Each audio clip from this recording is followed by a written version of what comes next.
જામનગરના ઉદ્યોગ વિસ્તાર દરેક જીઆઈડીસી ફેઝ 2 માં ફરી એકવાર ઝેરી સત્ય બહાર આવ્યું છે। સ્થાનિક તપાસ દરમિયાન જોવા મળ્યું છે કે ફેક્ટરીઓમાંથી પાણી નિકાલ કેનાલમાં સીધું કેમિકલયુક્ત ઝેરી પાણી છોડવામાં આવી રહ્યું છે। સાથે જ કેનાલમાં પ્લાસ્ટિકની ઝબલા થેલીઓ, પ્લાસ્ટિકના પીણાની બોટલ અને કેફે ડ્રિંકની બોટલોનો ઢગલો જોવા મળ્યો। જાણે આ ઉદ્યોગો માટે પર્યાવરણ માત્ર કચરાપેટી બની ગયું હોય। આ ઝેરી કચરાના કારણે કેનાલમાં પાણી ભરાવાની સ્થિતિ સર્જાઈ છે અને સૌથી વધુ મીટર સુધી ઝેરી દ્રવ અને દુર્ગંધ ફેલાઈ રહ્યું છે। આ સ્થિતિ સ્પષ્ટ રીતે solid waste management rules, water act અને એન્વાયરમેન્ટ પ્રોટેક્શન એક્ટ 1986ના નિયમોનું ઉલ્લંઘન છે।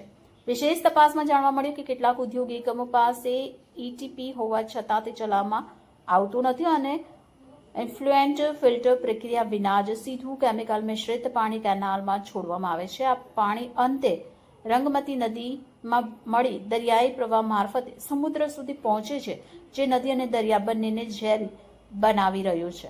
પરંતુ ચોંકાવનારી બાબત એ છે કે આ બધું બનતું હોવા છતાં જીપીસીબી આરઓ ઓફિસ જામનગર આંખ મીચી બેઠી છે। અનેક વર્ષોથી ઉદ્યોગોના ઝેરી કારસાને જાણતા હોવા છતાં કોઈ દ્રશ્યમાન કાર્યવાહી ન થવી ભ્રષ્ટાચાર અને મિલીભગતની સંભાવનાને વધુ મજબૂત બનાવે છે। હવે પ્રશ્ન ઉઠે છે કે શું જીપીસીબીનો ફરજ ફક્ત ફાઇલોમાં રિપોર્ટ ભરવાનો જ રહ્યો છે કે પછી પ્રદૂષણ રોકવા માટેની કાર્યવાહી માત્ર કાગળ પરની જ છે।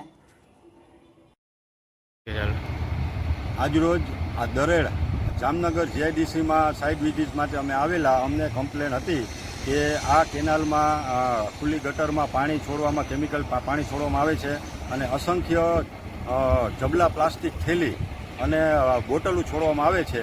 તો અમારી સરકારને નિવેદન છે જીપીસીબીને કે આ કેનાલમાં જે કનેક્શન દેવામાં આવેલા છે એ કાયદા મુજબ છે કે નથી અને આ જે પાણી છોડેલું છે એની ધારાધોરણ મુજબ છે કે નહીં, અને જેના કારણે આ કેમિકલના પાણી અને બોટલ પ્લાસ્ટિકથી કેનાલ અત્યારે આપણે જામ થઈ ગયેલી છે, જેના કારણે ઘણી બધી તકલીફ થઈ રહી છે। તો અમારી સરકારને નિવેદન છે કે આ તાત્કાલિક આની ઉપર યોગ્ય પગલાં ભરી જે કારખાનેદારના આની અંદર જે આપ્યા છે કનેક્શન એનું ચેક કરી અને તટસ્થ કાર્યવાહી કરવામાં આવે।